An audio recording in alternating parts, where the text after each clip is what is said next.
Why do scammers keep going to coffee? So this is a question that I have asked as well.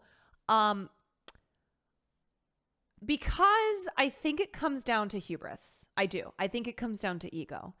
I think the reason that scammers continue to talk to Coffeezilla, who's made a name for himself in exposing many scammers, especially within crypto, within, tech type scams. And I think it's arrogance. I do. I think that they believe themselves to be so smart. And I think there's thinking that if I go to the guy whose whole thing is like uncovering these scammers and exposing them, and I can convince him like that I'm not a scammer, then I've won. Then like, I'm the guy, right? I'm the fucking guy. You need to have such big confidence to scam people that, right. You have to think about that too. Okay. We're not scammers. I mean, not yet. Or maybe some of you in here are. Sam and I are trying to become scammers, but we haven't successfully become scammers yet.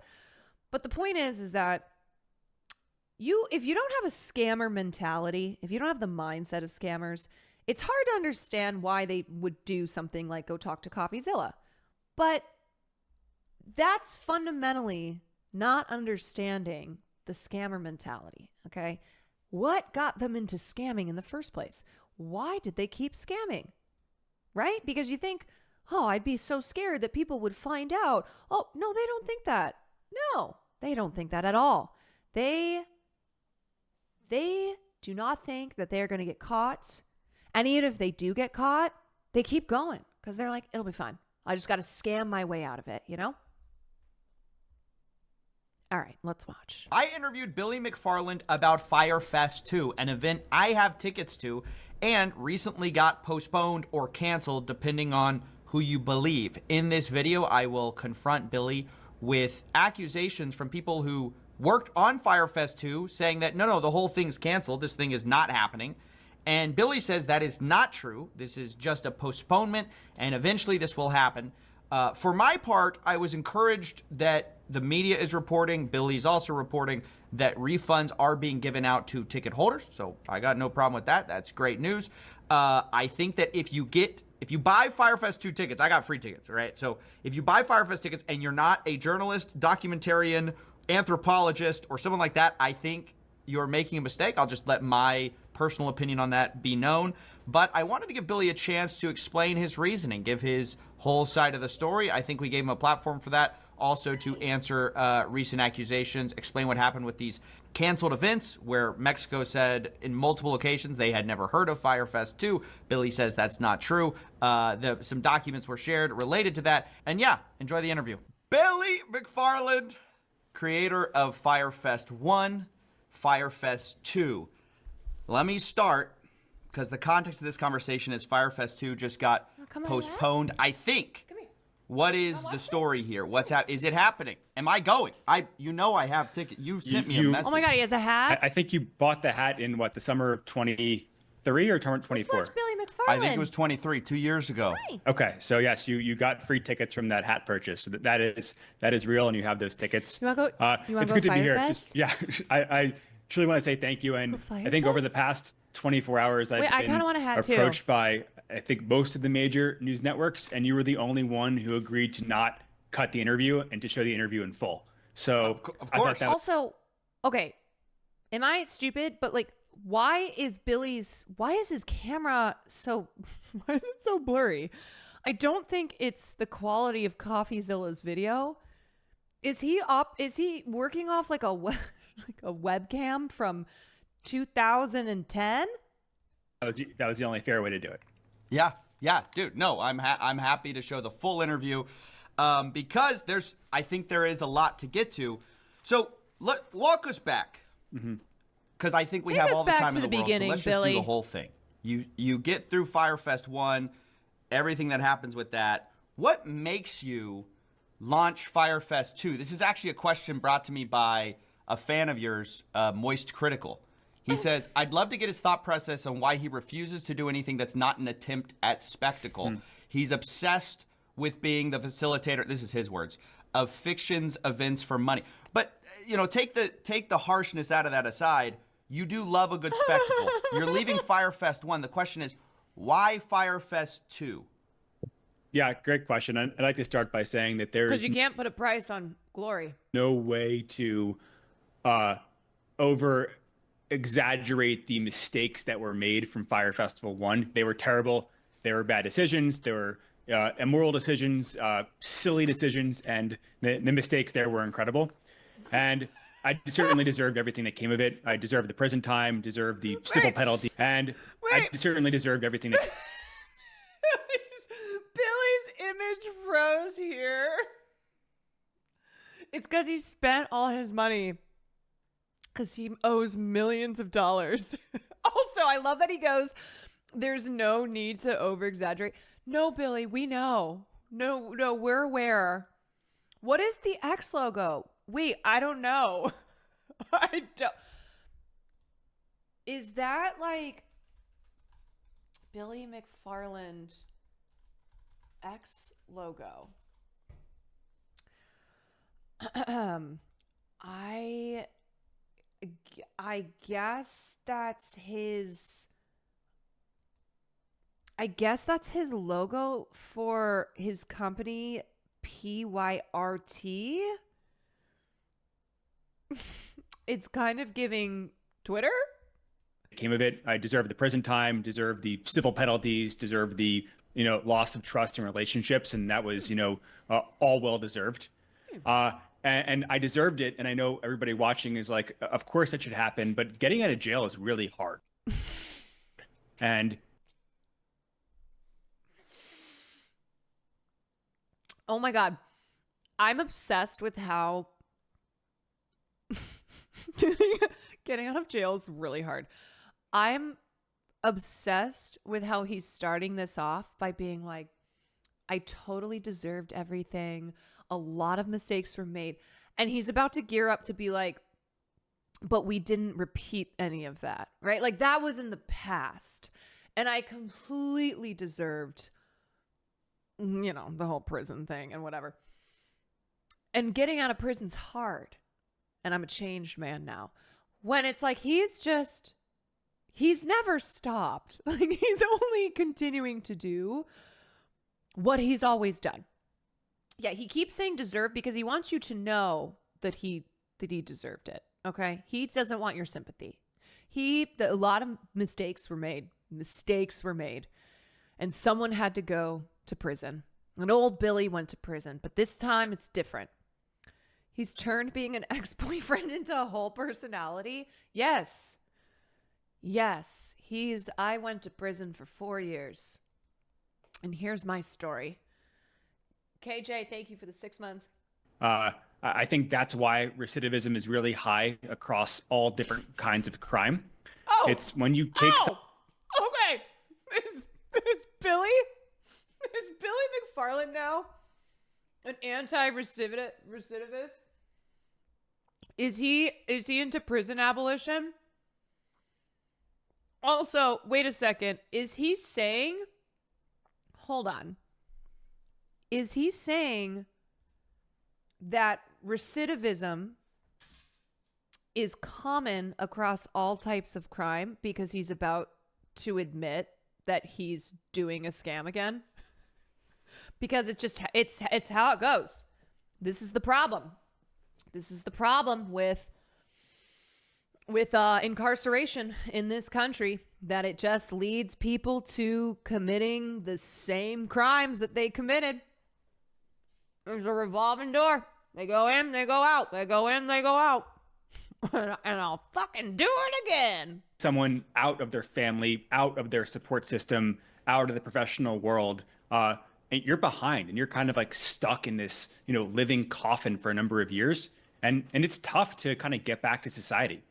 And I was just so desperate to not only pay people back financially, but to prove to a lot of my early. But here's the thing, you guys. I need you to understand. He started planning Fyre Fest 2 before he got out of prison. This is not Billy got out of prison and spent years trying to get a job Okay, struggled because of his prison record and because he's fucking Billy McFarland. All you gotta do is Google him and you go, oh, you're the Fyre Fest guy. No, he was planning this before he even got out. He's technically hilariously proving that prison isn't rehabilitative. Yeah. Early, whether it was investors or employees or partners, that I wasn't this asshole who was just trying to, do things wrong. And I truly want to make that up. And I want to pay back the trust. And it took me a while after jail to figure out what that meant. I've tried everything. I literally did a karate combat fight where I fought in the pit to try to pay people back, and it did. Wait, what? I've done marketing campaigns. Wait, I'm sorry. Is he doing Fight Club? What? What do you mean what do you mean you were doing a karate fight in the pit? Also, like the pit as in the show? To pay people back? I need to see that video. Done smaller fire events in New York City that all went really well. And ultimately, we were approached by one of the largest festival companies in 2023, and they gave us a term sheet to essentially buy half of the Fyre brand. And that would put some immediate money back to restitution, but it would also allow the vision of Fyre to be executed by professionals. And we felt like that was the best path to, one, do what I always wanted to do and dreamed of doing, but two, also paying people back by putting, Fyre into the hands of a big company. And, once again, this is back in 2023 and we're 2 years into everything. Yeah. Thanks for answering that. A quick question. We don't have to go too far down this road, but how much do you owe in restitution? Approximately $26 million. Wow. Yeah. Crazy. Yeah. How does that? Oh my God, you're gonna have to do so many more karate fights. Oh my God, Billy, you're gonna have to die. So many karate fights. Work. So when you get income, is part of it garnished? Is like, how does that work? Yeah, it's a pretty fair process. Ironically, I think for all the flaws with the system, like the restitution process is straightforward. It's a percentage of your income, right? And that varies based on what the income level is. Mm-hmm. And then for something like Fyre Festival, a portion of any revenue generated in addition to the personal restitution requirements would apply. So, the Fyre Festival company would be responsible for paying. And then, if I made $100, and I'd have to pay my percentage off of that as well. Got it. Thank you for answering that. When we talk about a big festival company that, approached you, was this Start Lost selling Nights? plasma. No, this is before I met Lost Nights. It's one of the major players. They're a public company, and ultimately we signed a term sheet with them. It went to their board of directors, and their board of directors, rejected the deal. So this is back in 2023. No shit. And now moving on, in the last, I don't know, call it 12 months, you've been with Lost Nights, who my understanding is they sort of are the event side, you're the marketing side. Is that a fair characterization? Correct. So after that first deal didn't happen, it really gave us like the confidence to start scouring the world for great festivals, great locations, and great production companies, and ended up with a really strong team. And ultimately, like, my goal here is not to put anybody else in the line of fire. Like, it all comes down on me. But we have also, can we talk about the fact that essentially Billy McFarland admitted to the fact that Fyre Festival 2 was yet another scheme to just pay off the millions that he owes? That Fyre Festival 2, which is canceled, and there's no refunds, okay? So it's already been postponed maybe twice, and now it's indefinitely postponed. When he said that I essentially am looking for ways to pay off the $26 million in restitution that I owe, he's basically being like, yeah, rob Peter to pay Paul. I got to do another scheme. I had to do another scheme in order to try and pay off some of the last scheme that I ran. God damn it. God damn. Billy, Billy. Great team who's working on Fyre. It's giving one last job type energy. It really is. Great team is building Fyre, and ultimately just couldn't feel safe given what happened. And we'll get into all the craziness with Playa del Carmen, and we just couldn't risk the safety to try to make it happen there. Right. So just to confirm, the postponement announcement is real. Everybody's agreed to postpone Fyre 2 because it wasn't going to work out with the venues. Can we get into that? Let's get into okay. I have some insider knowledge. Okay. I got some tea. It was never going to happen. Shh. It was never going to happen. It was postponed because it was never going to happen. Don't tell anyone where it came from. You're getting ready. Why do you decide to launch when you do? And what did you think going in? Because basically there's this constant sort of back and forth with, we've got this event, guys. And then some officials there say, well, I've never heard of these guys. And then, they go to Playa del Carmen.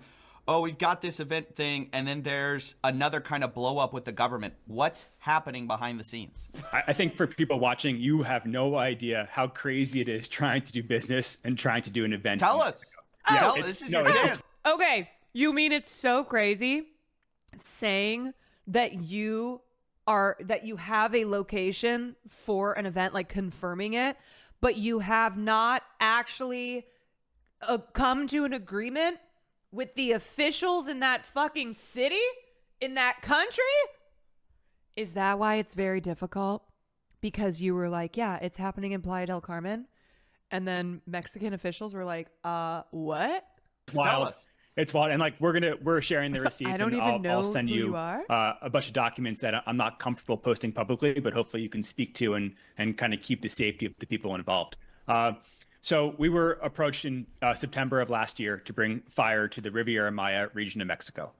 We started working with the Mexican officials almost immediately. And in December of last year, we were issued a permit, and the Mexican authorities issued a directive to all their different departments to make Fyre Festival happen in the municipality of Isla Mujeres. We obviously have this permit. We have this documentation. So with that, we partnered with, so go ahead. Just real quick question. How many people are you planning for? 1,800 people. And how many tickets have you sold? We've sold just over 500. Okay, so you're planning for 1,800. You've sold 500. Go ahead. So. Yep. So we were pitched to come to Mexico. We met with the local. I think it's so important to understand that he's lying. He's lying. Okay. Mexico said, we don't know anything about Fyre Fest 2. We don't know what they're talking about. There's no agreement. There's what is this? I'm sorry? Authorities, the government there asked us to do it in the municipality of Isla Mujeres. They thought, one, it was a good fit for the vision of Fyre Festival, but they also clearly wanted tourism, dollars, attention going to that area. So they issued us a directive to their government. They issued us a permit, and we partnered with private venues and hotels on Isla Mujeres. We went and announced that early this year, and 4 days after we announced Fyre being in Isla Mujeres, a local municipality tourism person who we didn't know existed came out and gave all these comments saying they've never heard of Fyre. Fyre's never spoken with tourism. What is Fyre Festival? So we are sitting here just not knowing what to do. We have, multiple partners. It is possible. Now, let me just say, it's possible that the scammer got scammed. It's possible that Billy struck a deal with someone who's put on a hat and went, oh yeah, I represent Mexico's government. Sure, you want to have your festival here? Can you imagine if his ass got? Hello, I'm John Mexico. I would like to help you have this festival of Fyre, please. money.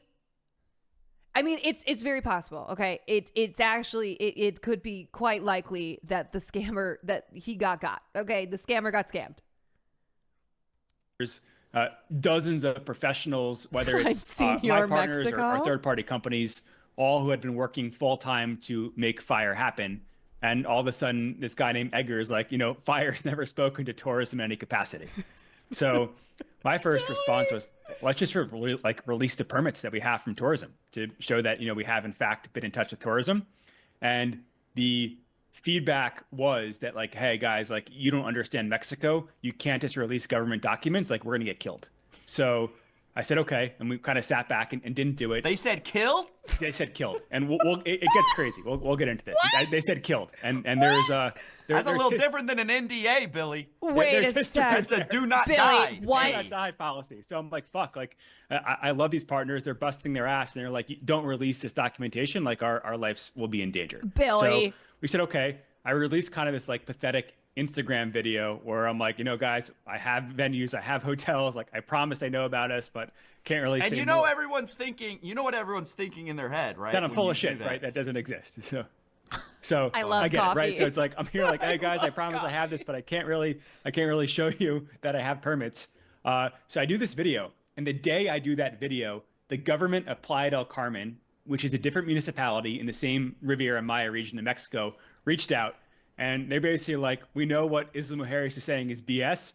We would love to have you guys in Playa. They were going through a rebrand. So do they know who you are? Because one thing I wondered when I saw these releases, I was like, maybe they just found out like the Fyre Fest and they just didn't want to be associated. But it sounds like they knew who you. Did they know? They saw the video from my personal Instagram. Yes, they know what Fyre is, and we've had got it. Everybody knows what Fyre is. Right before we went live. Right. So they reached out to us saying, we see what's happening in Isla Mujeres. We see the media attention they're getting. We know their statements are BS. We want you guys in Playa. We are in the process of renaming the municipality from Solidaridad to Playa del Carmen, which is basically like the area of which Playa del Carmen, the city, is in. And we used to be the heart of the Riviera Maya. We used to be the home of entertainment and culture, and now we've lost to Tulum and Cancun, and we're basically like the little brother of Tulum and Cancun. So Fyre is perfect. If you guys come to Playa del Carmen, we launch a rebrand, and you guys give us international attention. So this is literally the...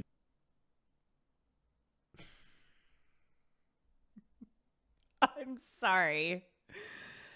It is just, it's so funny to act as if Fyre Fest is this cultural phenomenon. The only, Billy froze again. The only reason that it became any type of sensation is because of what a fucking transparent scam it was. Of how Billy McFarland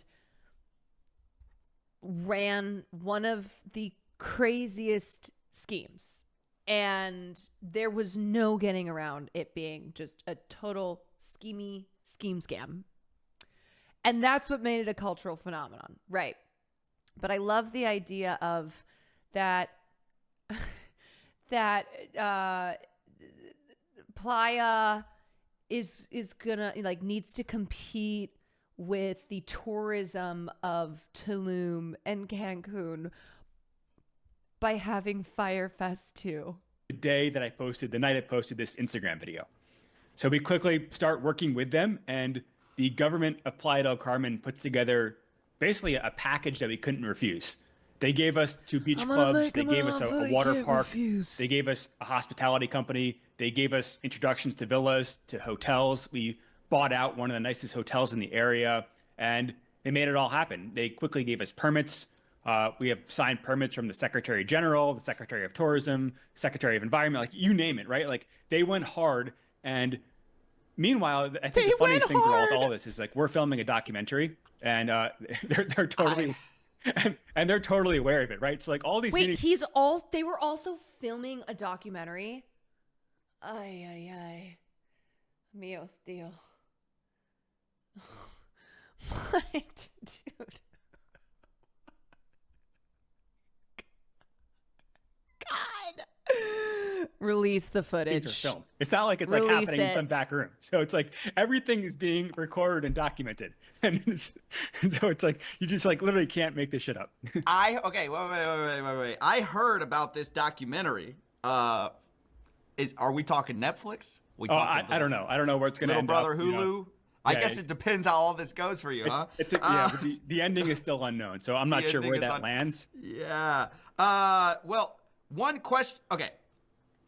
Just on the documentary for a second. Is it true that someone bought out a Prometheus package with make this shit up with the decision that if I have to be included in the documentary? That's like the $1 million package. The only way I get the $1 million package is if I get included in the documentary. Is that true? That's what I heard. We sold 2 Prometheus passes. One Prometheus pass that was part of it.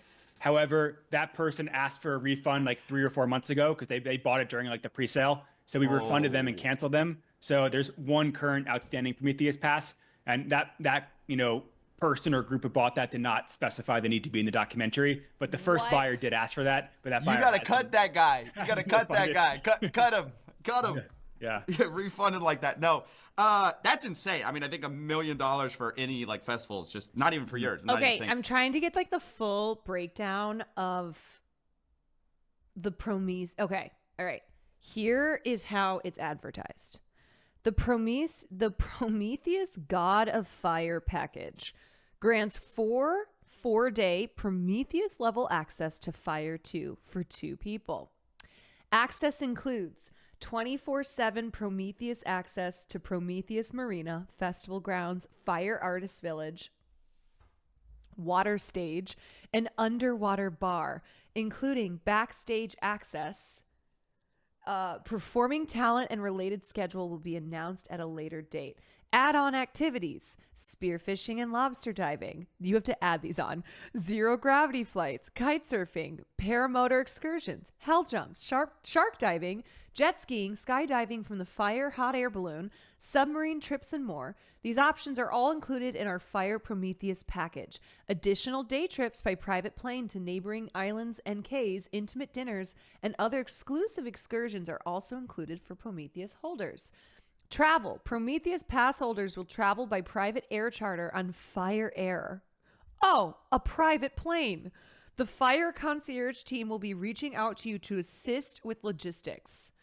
Accommodations. Prometheus pass holders will stay on a luxury yacht.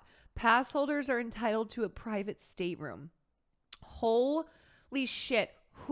If we're to believe him that there were 2 groups that bought this Prometheus pass that cost $1 million, who are they and why? Who and why? I think it's just such an insane Zenmies, price. Thank you for the 19 months. Okay, so we're back to Playa. Okay, Yeah, so we're off the documentary. Playa. So, yes, what happened? They're pitching us hard. They literally give us everything. We pay for permits. We pay for the hotels. We pay for the beach clubs. They ask us to do a press conference. And here's where it gets, back to the crazy situation. The last festival in Playa del Carmen was a festival called BPM. And at some point in this festival, the government security basically gave way to the cartel. The cartel came in and killed the festival organizers on stage at the festival. And that was the last time a festival was in Playa del Carmen. Obviously, our first response when they called, and the first response of our partners was, guys, like, what about BPM? Okay. And they assured us. That's their Fyre Festival. That's their Fyre Festival. Girl, yeah, dude. What? They're like assuring us that, guys, everything is fixed. We have a new administration. And they went as far to say that in order to prove to you guys that this will be safe, let's do a press conference and let's have our Secretary of Security be at the press conference with you guys. Okay, but honestly, you're right. He has enough combat experience now because he's been doing these karate pit fights. He can take on the cartel that he keeps talking about. And he can sit there and assure the public that, yes, you guys have permits, whatever, who cares? But more importantly... This photo was shared by Billy. This photo was shared by Billy. Oh, my God. He's going to have his guys with machine guns in the background, which we have all the videos and pictures of. And he will assure the public that the Secretary of Security is protecting Fyre Festival. So we did that. That press conference exists. That press conference exists. Yeah. Okay, got it. So you guys get a shirt. I'm not feeling too assured right now, actually. As a holder of the Fyre Festival pass, I'm a little, you know. That's a scary thing. So funny. You got, but now you've done all this Prime, stuff, MRD, 11 months. Or at least kind of it's record. I haven't seen it, but it's recorded somewhere. Then all of a sudden it drops out. Everything drops out beneath you again. What happened? So we do the press conference. The day at the press conference as well. The day after the press conference, the mayor, the Secretary of Security, and the official government channel for Playa del Carmen, which is Gobe Playa del Carmen on Instagram, they post without us asking on their Instagram, celebrating that they're bringing Fyre Festival to the region and how it's their job to support local business and tourism. So they post this on a Friday night. Everything is great. On Sunday of that week, I start seeing local newspaper articles where... and this is what Amelia Perez 2 is going to be about. Stop, I'm dead.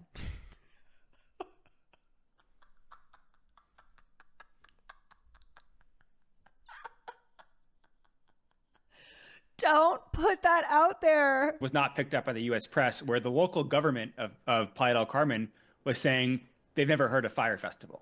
Meanwhile, we're live on their Instagram page. They just did a press conference with us. We have all these permits. They charge us for these permits. So I do a call with the senior government officials, and they're like, oh, no, we would never say such a thing. We're fully supportive. And they send me all these text messages saying, we never said that. We love Fyre. We love you guys. And now this is late Sunday night. Fast forward a few days, we're getting ready to announce our first part of the lineup. And at 10 p.m. on a Wednesday night, they post on the same channel where they already have a Instagram post celebrating Fyre Festival. They do a new post saying, we have never heard of an event, quote, called Fyre Festival 2. Meanwhile, the first post is still live. So 30 minutes later, they go and delete the original post. But wait, why? Okay, here's my question. Whenever you see the unexplainable, usually there's a behind the scenes story. So you have these two government officials inexplicably dropping out. What is explaining that? There was no heads up to us at all. And all that the communication basically ended when they made their statement on that late Wednesday night. Do you think they worried that maybe y'all didn't have enough together, or were they worried oh, this could blow back on us? What are they worried about? Because it seems like the reason you would do it is tourism. The reason you wouldn't do it is maybe you think, okay, you'd think, oh, they don't have the lineup or whatever. Because I've seen these interviews where people are asking you, hey, what's the lineup? What's the lineup? And there's kind of some hesitancy there to kind of give specifics. And with the last Fyre, that is people's worry is okay, you've got a production company this time, but are the right pieces in place to make this a good experience for people like myself and all the journalists who are going to be going, the 500 journalists who are going to this event, right? Yes.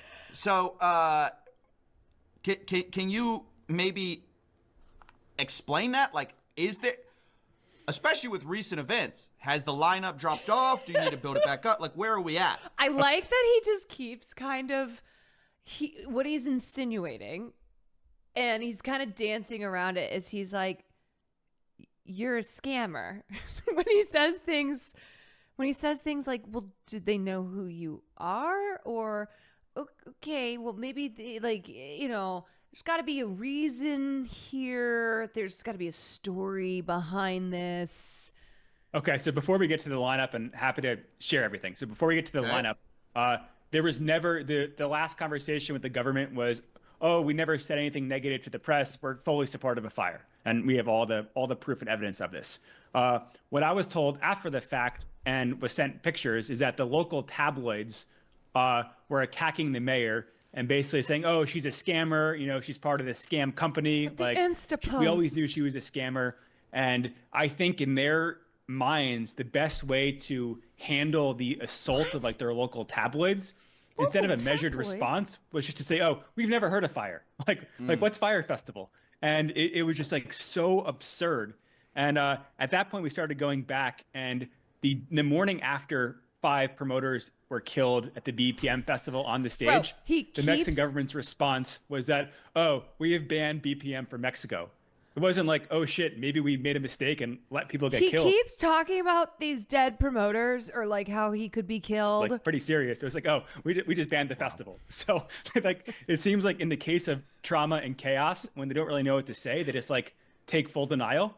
And that's where it doesn't make sense, because we, have dozens of hours of meetings on camera. We have hundreds, if not thousands, of emails. We have public Instagram posts. We have signed permits. Like, we paid the government, where they're clearly billing Fyre Festival 2 for the permits. So why not release those? Because one thing is you've released some of the permits. I think I saw one where it's like a 250 person limit, like beach club for like listening. And I saw a bunch of articles like basically saying, oh, they're not even going to be able to DJ this place. It's just for listening to like pre-recorded music. Like, this isn't even a real permit. Da da da da. Why not release those recordings of the government officials? Da da da. Yeah. And why release what you did release? Like, basically, if you want to be transparent, why not just release everything? Sure. So the first set of documents, we were still, trying to mend their relationship. And if you like saw the tone in that Instagram post, it was not accusatory towards Playa del Carmen. We were saying, we've been a great partner. We've done everything that was asked of us. We paid for the hotels. We paid for the venues. We paid for the permits. We've been great. And that was an attempt to try to like say, like, guys, like, what's the issue here? And now all gloves are off.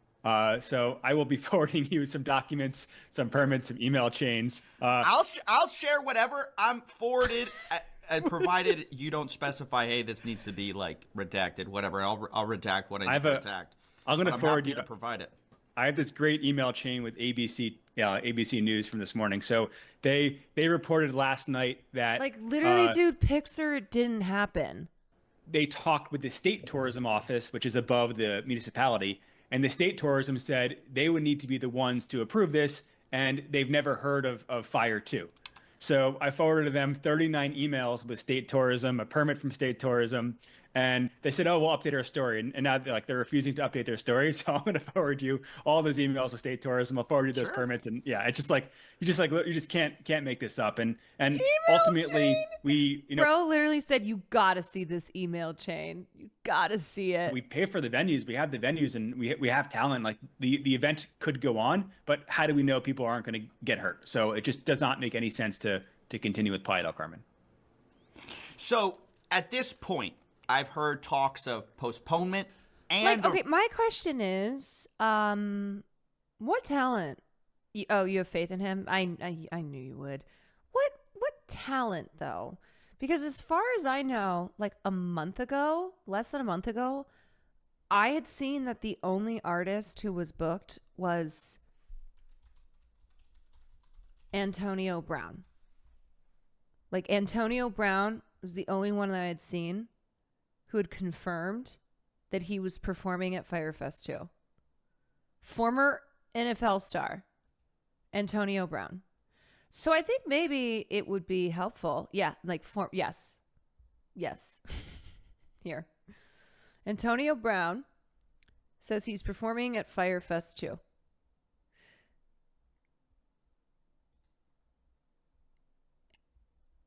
Yeah. Ayo, this is AB, and I'll be performing at Fyre Fest Part 2 in Mexico on May 30th. Be there, be square. Make sure you put that shit on. AB is the first confirmed artist for Fyre Fest 2. This was at the end of March. The festival has yet to release a lineup of talent, even though festival organizers reportedly told TMZ that they had booked several artists. Billboard reached out to two of the biggest booking agencies for music festivals in February, and neither heard from reps for Fyre Fest 2. Antonio Brown played his last game in the NFL on January 2nd, 2022, when he famously left the field with no shirt on mid-game and never took another snap on the gridiron. He turned to rapping and a friendship with Ye, who executive produced his Paradigm project, which arrived in 2022 with standouts like Put That Shit On, and features from DaBaby, Young Thug, French Montana, Fivio Foreign, and Keisha Cole. Here's all of Antonio Brown's achievements. Okay. Drove 100 down McKnight Road in Pittsburgh, which has a 45-mile-per-hour speed limit. Trashed a condo and threw furniture out a window. Killed a home aquarium full of piranhas. Refused to pay the man who installed the tank. Refused to play Week 17 on the Steelers. Dyed his mustache blonde. Refused to pay a chef. He threatened him by placing a fish head in the freezer. Farted on a doctor. Demanded a trade from the Steelers. Became Mr. Big Chest. Wow. Okay. Wow.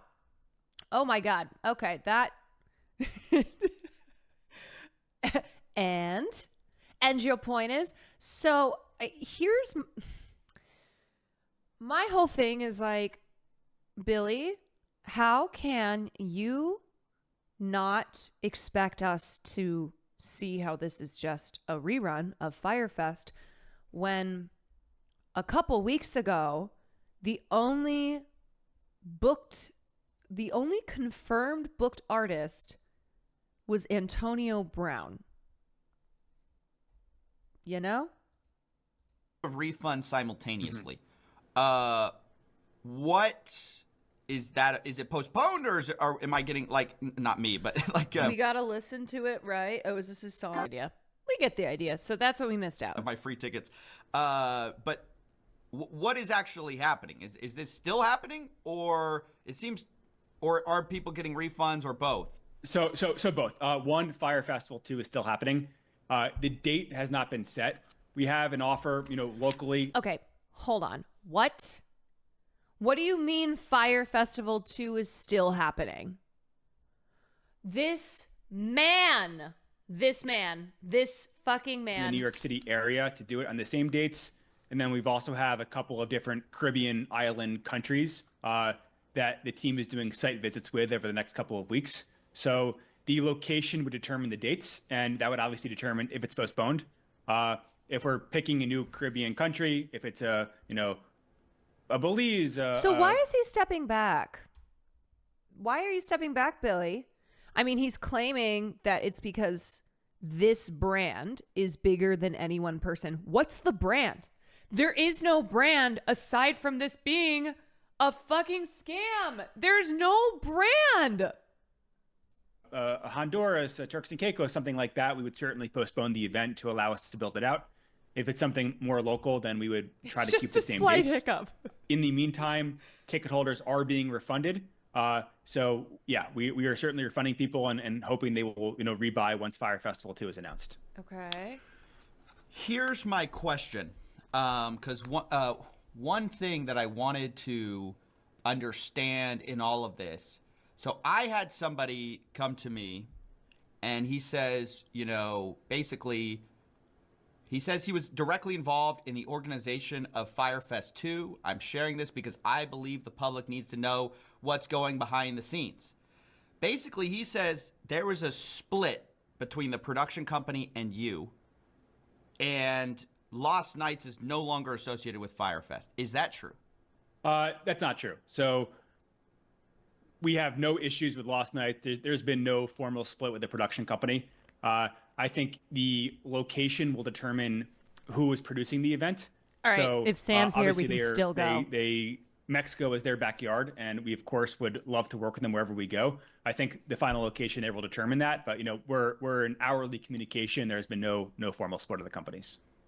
Okay, but hey, I'm familiar with legalese. I know no formal split. Yeah. There's some jujitsu that can happen in there. No formal split. There's been some fights though. Fair to say. We're on the same team, so Karate I think fights? it's fair to say I think they'd say the same thing. So we're like, the drama is not that. The drama is Mexico, not Mexico. The drama is Playa del Carmen. It's like this is not an attack on Mexico. This is a full attack now, I guess at this point, on Playa del Carmen. Okay, I'm gonna read this guy who's given me every reason to believe he's with Lost Nights. He says Billy's gone rogue. He's posting unapproved stories on the festival's IG. We had a pre-approval process, publicly arguing with the government, pushing merch, and teasing updates that aren't real. Internally, the project's done, is what he says. Is he lying? Yeah. Who is this? Oh, that's the tough thing. I all I can tell you is he shared behind-the-scenes documents that you wouldn't have unless you worked on the project. He's definitely involved in the project. He also says, cook his ass.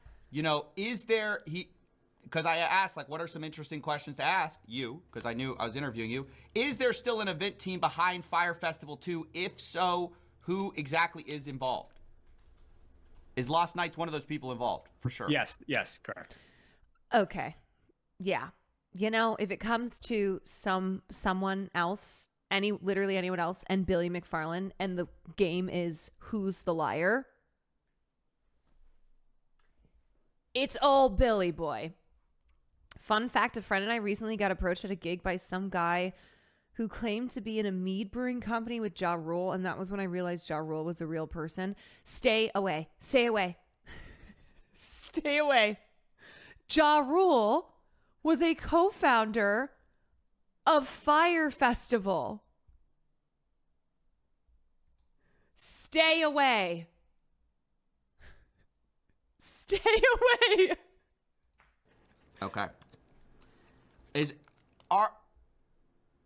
I guess the question is, because I know there was a moment in Fyre Fest 1 where what was real sort of faced some logistical challenges, and then some lies were told to make it keep happening. You know what I'm saying? And I just want to make sure that's not happening here. Mm-hmm. Things have been crashing, sort of more or less crashing, and I understand that some of it may be outside of your control.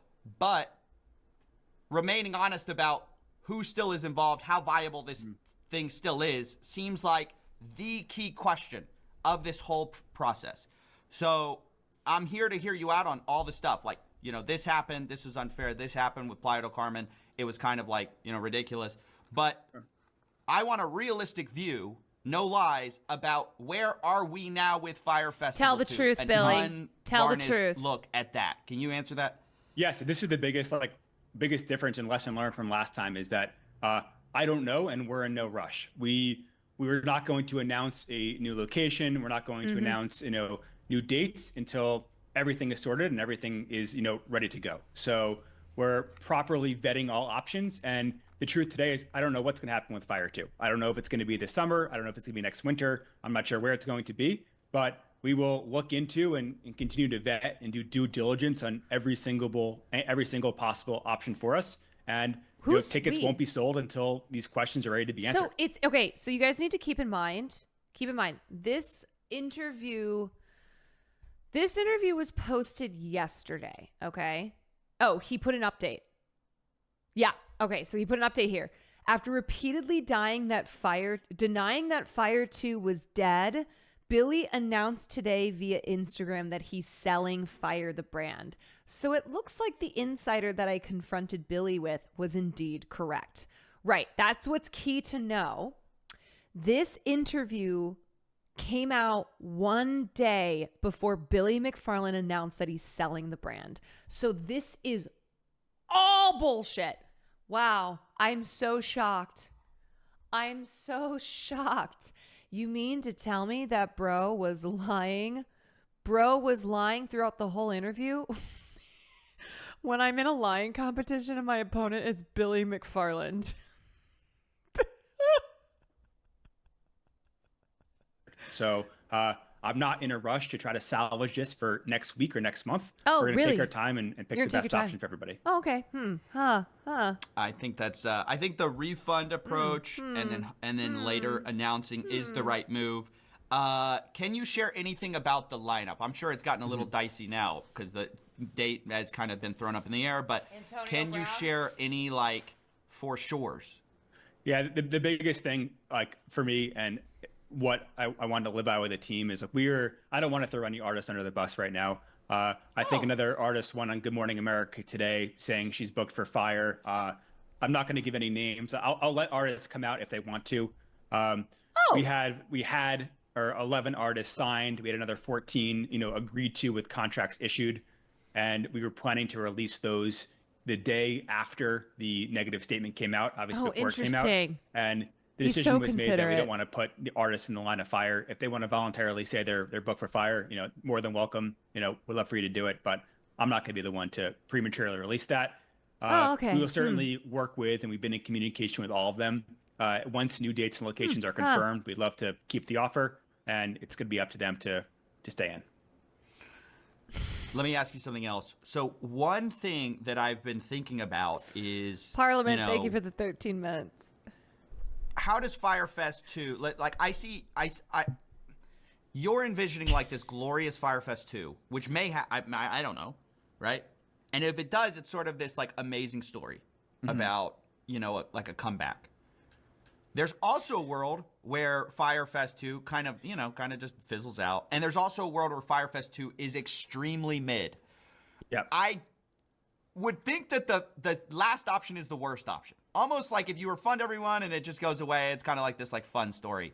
If it's just kind of a barely delivered promise. Maple Ticks, thank you so much for the raid. Hope you guys had a great stream.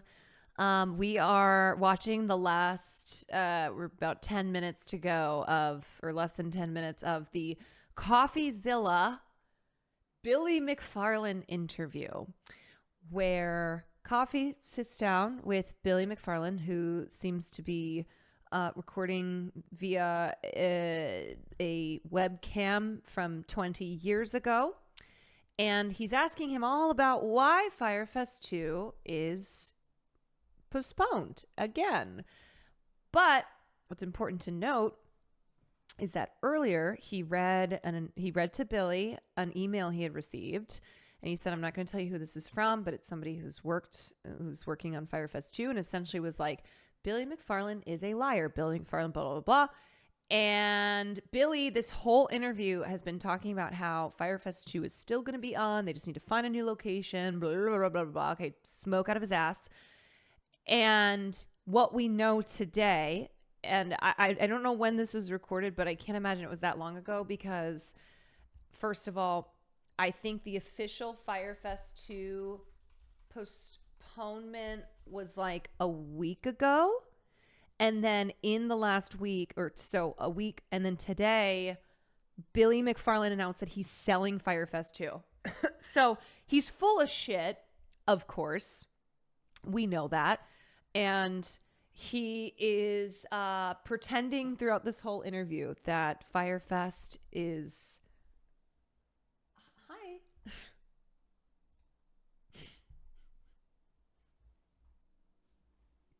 He's such a little creeper. He just stares at me. Okay. Anyway. Do you see that as he's pretending that Fyre Fest 2 is still going to be on? Failure? Like, do you see like option 1 is the only option? Like you deliver like the best Fyre Fest where it's like canceled? Or do you see option 3 as like, because that, I hope we're not on a collision course there as someone who might attend. Yeah, so one, I believe in my ability to make the event different and fun when the event happens. However, I don't think that's the most important part. I think the most important part is how we do it and doing it honestly. For example, right now, refunds have been given. We were not selling tickets or accepting new reservations until all these questions that you have are answered, which are all, totally valid questions. So there's no rush and there's no like urgent attempts to save a certain date. We're doing right by people, doing things the right way. And I wonder why that is. Here. And I'm confident that we can make it fun and we can make it interesting. For example, in New York last year, we rented an airstrip just outside of New York City.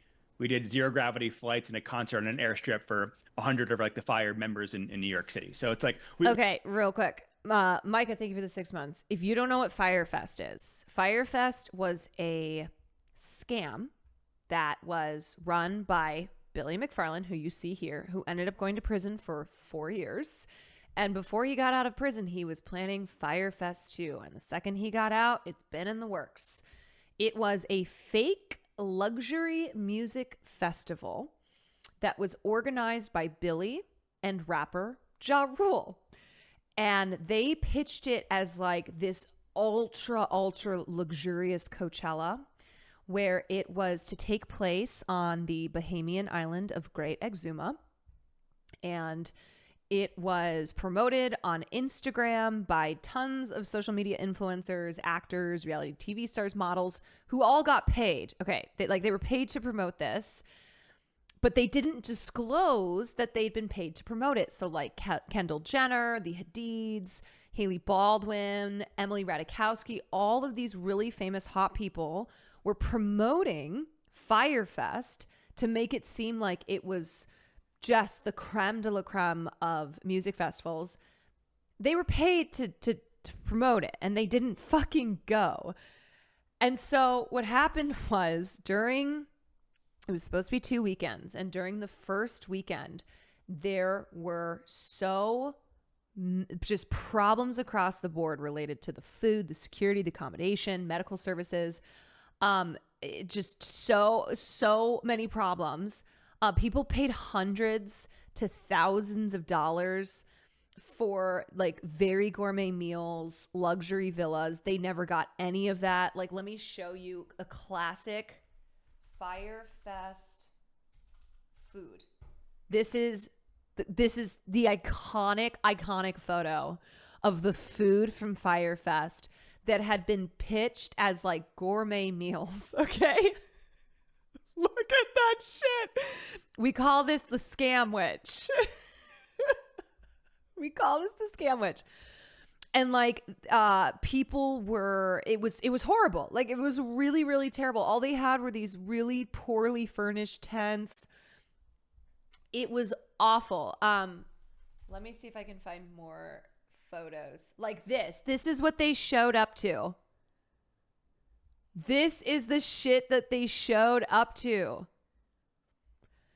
Okay, and so anyway, what eventually happened was it was obviously revealed that this revealed to be the FEMA tents. Yes. This was revealed to be a massive fraudulent event. Billy McFarland had to pled guilty. He pled guilty and he was sentenced to 6 years in prison. He served 4, and he owed $26 million in restitution. There were multiple lawsuits that were initiated against the organizers for defrauding ticket buyers, several class action lawsuits, and it produced multiple documentaries and just coverage of Fyre Festival. Netflix had a documentary called Fyre, the Greatest Party That Never Happened. And then starting in February 2025, it was announced that Billy was selling tickets for Fyre 2, Fyre Festival 2. Ticket prices ran up to $1.1 million. Yeah, the scam that keeps on scamming. The scam. Don't forget Anna Sorokin lived with him. Oh, how could I forget? Famous scammer Anna Sorokin, who lived with Billy McFarland. Fyre Fest human meme is now the face of Evian. Once prepared to suck dick for water, Andy King is now being paid to advertise it. The only good thing to come out of the disastrous Fyre Festival is the revelation that event producer Andy King almost sucked dick to get water shipped to the island, and the litany of memes that followed. Now the tables have turned as King is actually being paid to advertise water. Man, these motherfuckers who just fail upwards. The producer announced his new sponsorship deal on Instagram last week, writing, "Who's thirsty? On the 1-year anniversary of my doc debut, Evian Water is releasing a special bottle with a new slogan, all in honor of my infamous team spirit. The genius new slogan is so good you'd do anything for it," referencing his dedication to fire. As the story was told in last year's Netflix documentary, Billy McFarland called and said, "Andy, we need you to take one big thing for the team. You're our wonderful gay leader, and we need you to go down. Will you suck dick to fix this water problem?" You know what? He was the nicest guy in this whole shit show. That's true. You know what? Andy King was the best of the bunch. He was the best of the bunch. King continued, "I literally drove home, took a shower, drank some mouthwash, got into my car to drive across the island to take one for the team. And I got to the head of customs office fully prepared to suck his dick." How is any of this real? I don't know. I have no fucking idea. Yeah, so he became a meme. I'm not gonna Also, Billy was being this was serious. Okay, this was not a joke. This was not a joke. Containers with water, what you're doing. And I said, okay, great. And Andy, no, I don't need you to suck my dick. I need to be paid. Got back to that, honestly, to save the festival. You know what? If you're not willing to suck dick for your job, for your company, then what are you even doing? If you are not willing to get down and stuff it in your mouth, then what kind of employee even are you? Marsh, will you suck dick for the pod? Marsh.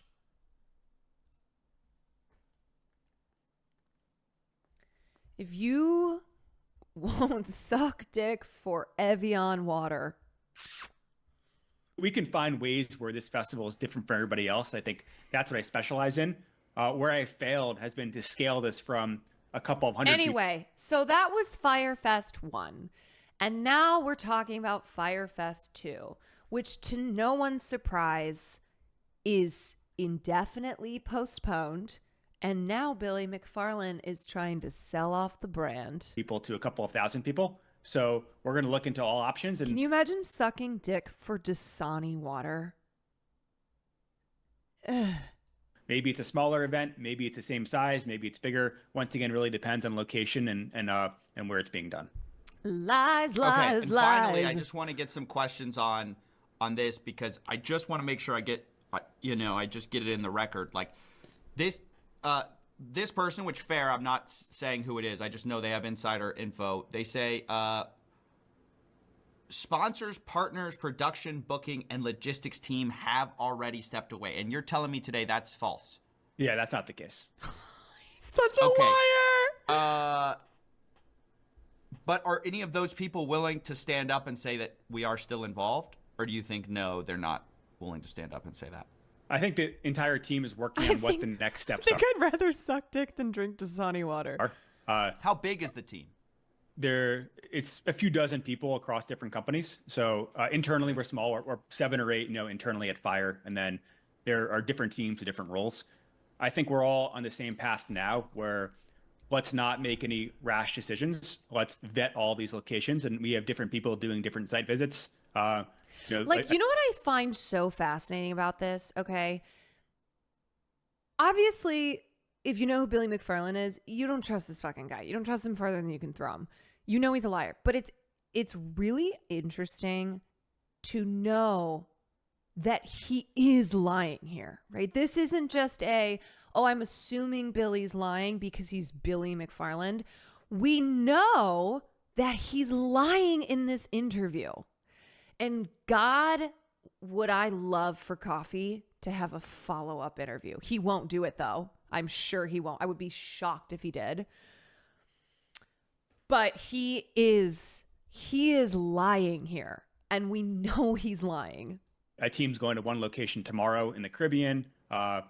We met with the government of a different country in the Caribbean yesterday. So we're thoroughly vetting all these options, and different members of the different teams are going to different places, and we are in no rush. And I'd love to announce next week, but in reality, we want to take a few weeks, make sure everything is done properly, make sure that we're not going to experience a Playa del Carmen situation where a prime minister somewhere shakes our hand and gives us the permit, but then says he doesn't know about us when the New York Times starts calling. So we've got a lot to deal with, and there's no urgency in making a rush decision. Oh, yeah. Do you think... He's said that at least 100 times. He used to be like, there's no rush. There's no rush. We want to make sure we take our time. We just want... We blah, blah, blah, blah, blah. There is a world where this becomes Fyre Fest 1 all over again. Yes. No, Fyre Festival 1, I think also this is underreported. The crime of Fyre Festival 1 wasn't necessarily the attempt to do the music festival. If the music festival of Fyre Festival 1 was perfect, I still committed a crime, and I still would have gone to jail for the same amount of time. Lying to investors. The lying to investors. And that was the true crime of Fyre 1. So, do you have investors on this project? No, we don't. Okay. No investors. How are people paying for this? I mean, is it the merch? Is it the... how are you living What are the team living on if there aren't investors? So we're doing a documentary, which we're getting paid from. I do marketing work. I do speeches, appearances, so there's income. It's not great, but it's enough to scrape by and survive. What? Are you implying you're not taking income currently from the Fyre project? I do earn from Fyre, but it's merchandise, it's sponsorships, it's documentary deals. We've licensed the Fyre brand to other businesses that are building non-festival projects that I can't speak on, but all these kind of like owning the IP of Fyre is essentially one of the core businesses. Gotcha. How does it feel? I just want to say lastly, I've never seen so much. Him just going, gotcha. Media about a project that like, I looked today, I was like, who's talking about this? New York Times, ABC, all these people are reporting, and it's almost like they do want you to, they don't want you to fail, but in a way, like, the narrative is this guy who did Fyre 1, Fyre 2 is going to be the exact same. Do you feel like I don't know how to express this. Like, do you feel like people are trying to write that story for you already? Of course. And I think I deserve a lot of it. But what is the worst part are the people in the entire team of Fyre 2, whether it's internally with me or externally. None of them were. Remember, guys, if you scam rich people, you do face consequences. Okay. That's why he got in trouble. Because he scammed investors. He scammed money people. A part of Fyre 1, right? These are like honest, good people. How do you find these? Yes. But they're giving me a chance, but they're giving restitution a chance. They're giving the dream a chance, right?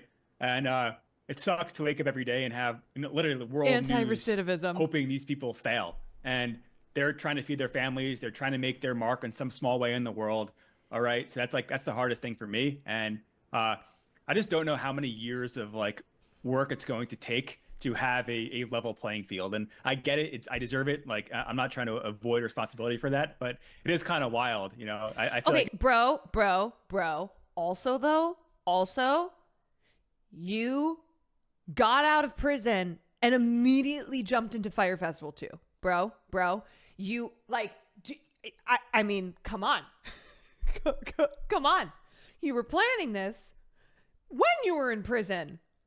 There was no like, I'm going to go off and try to make, just do something else. And then years later, I bring back Fyre Fest. It was immediate. And it was called Fyre Festival 2.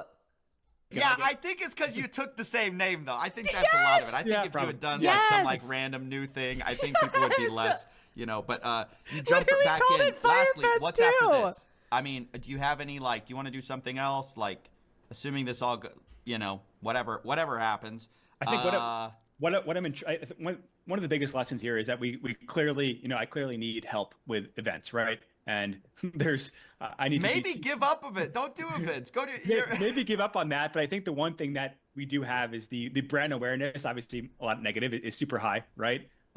So I do like the IP business of Fyre, and whether that's a fashion line, a consumer product. What is the IP business? There is a wild experience being built by somebody else. I have like no role in using the Fyre name. So what does that mean? I think like the IP brand of Fyre is interesting. Why? And maybe it's small trips. Maybe it's like marketing a small hotel where we do a 20-person, experiential weekend.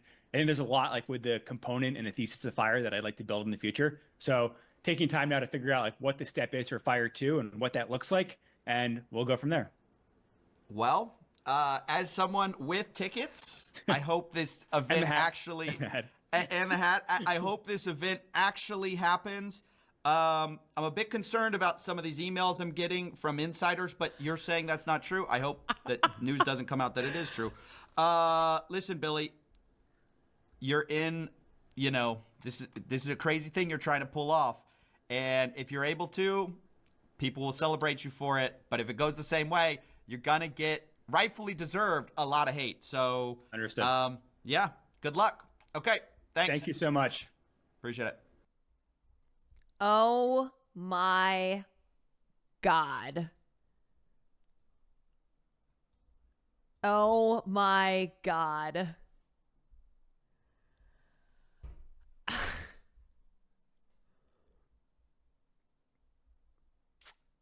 Well, here's the statement. When my team and I launched Fyre Festival 2, it was about two things: finishing what I started and making things right. Okay, now I just want to bring you guys back to the first couple minutes of the interview where he literally said that he was doing Fyre Fest 2 because he needed to pay off the $26 million that he owes.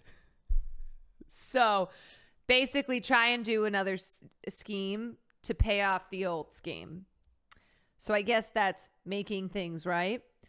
Over the past 2 years, we've poured everything into bringing Fyre back with honesty, transparency, no, relentless effort, and creativity. Sure. We've taken the long road to rebuilding trust. We rebuilt momentum, and we proved one thing without a doubt. Fyre is one of the most powerful attention engines in the world. No, bro. You are one of the biggest scammers in the world. That is the reason that this shit gets attention. It's not because Fyre is some amazing brand, is some amazing IP. No. Since 2017, Fyre has dominated headlines, documentaries, and conversations as one of the world's most talked about music festivals because it never happened. Oh my God. Oh my God.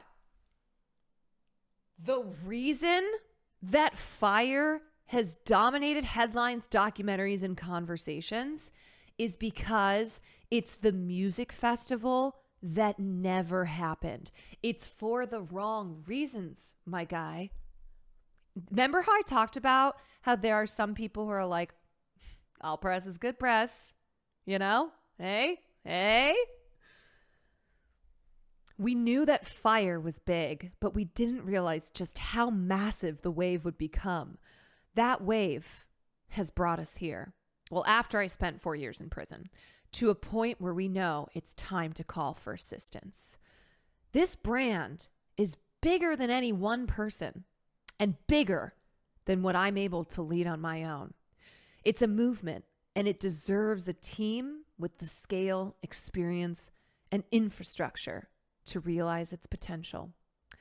We have decided the best way to accomplish our goals is to sell the Fyre Festival brand, including its trademarks, IP, digital assets, media reach, and cultural capital to an operator that can fully realize its vision. Note how they're not announcing that there's a buy, right? Like a lot of times when a brand has sold, when a company has sold, the news is that, oh, it's sold to X company. Oh, no. He's just announcing that it's for sale. DB Cyclops, thank you for the 29 months. There's a clear path for operators and entrepreneurs with strong domain expertise to build Fyre into a global force in entertainment, media, fashion, CPG, and more. For example, in the 2 years since we've relaunched Fyre Festival, Hollywood and entertainment executives have already licensed the brand to develop properties, specifically in the theater, music streaming, and free ad-supported TV. Coming to you soon, Fyre the Musical. In addition, following the challenges that we faced in Mexico, we were approached by several Caribbean destinations eager to host Fyre Festival 2. We dove into the process, meeting with national officials, conducting site visits, and we're confident that we've found the ideal location for the festival. While I'm incredibly excited, I can't risk a repeat of what happened in Playa del Carmen, where support quickly turned into public distancing once media attention intensified. For Fyre Festival 2 to succeed, it's clear that I need to step back and allow a new team to move forward independently, bringing the vision to life on this incredible island. I've stood Fyre Feastables. I've stood by my team, our partners, and our fans since day one of Fyre Festival 2. Giving control of the brand to a new group is the most responsible way to follow through on what we set out to do: build a global entertainment brand, host a safe and legendary event, and continue to pay restitution to those who are owed from the first festival. To all the supporters, believers, and builders who have stuck with my team and me, thank you. We all pick the new group based on their ability. We will pick the new group based on their ability to execute the vision of Fyre in a transparent, grand, and expeditious manner. The next chapter of Fyre will be bigger, better, and built to last. Without me at the helm. Interested buyers can learn more at fyre.mx. Sincerely, Billy McFarland, Fyre Festival. Wow.